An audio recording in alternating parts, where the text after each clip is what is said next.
at the moment we've, still don't have anyone live for recurring crypto transaction as like a one-click payment. Now, to you, that probably sounds so cool, right? Like the biggest friction point in crypto today is really the fact that manually you have to generally copy paste sort of the wallet address in order to send the money. Even if you do scan that QR code and you can have it open up in another wallet or app. So we've been working, locally with a very innovative company in order to deploy and deliver this. And what you can actually do is you can effectively sort of tokenize somebody through the blockchain and give sort of direct access, as you would do for a Visa and MasterCard transaction that's been taking place for 5 or 6 years, or a direct debit payment. But for whatever reason, there is still sort of that lack of trust because you're giving access to somebody to your crypto wallet. So that's sort of one of the hurdles, not just for the player, but also for the organization as well, sort of that limiting sort of trust factor, when in reality, there is a one-click experience crypto out there for people. And obviously, if you want to find out more, you know where to find me in order to sort of generate those experiences.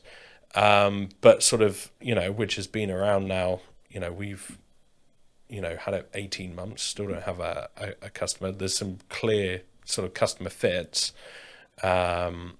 for it, certainly for the lottery people, for sort of a recurring or a subscription payment, and others for sort of a one-click payment, but nobody has wanted to take sort of that leap of faith.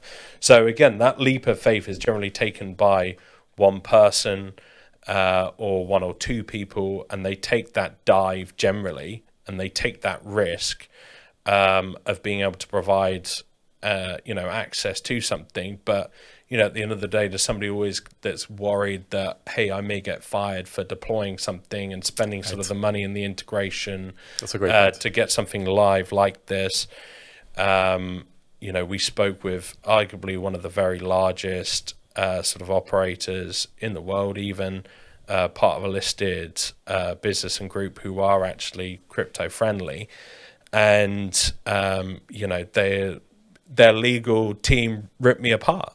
And rightly so, right? Like, because there's so many things to think about. But, of course they've ripped me apart because there's no framework really guarding or protecting that in the first place. Whereas with a Visa or MasterCard transaction, you obviously sort of have a chargeback. It almost sounds like I'm trying to talk you out of this. But, how can there be sort of guidelines to something that is there but is just not being used?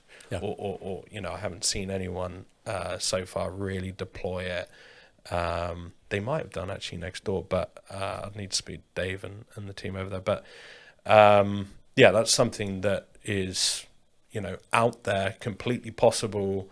You think about sort of the uplift and then the further sort of adoption of crypto and sort of really the benefits that it provides, not just on a cost basis. It's ultimately huge.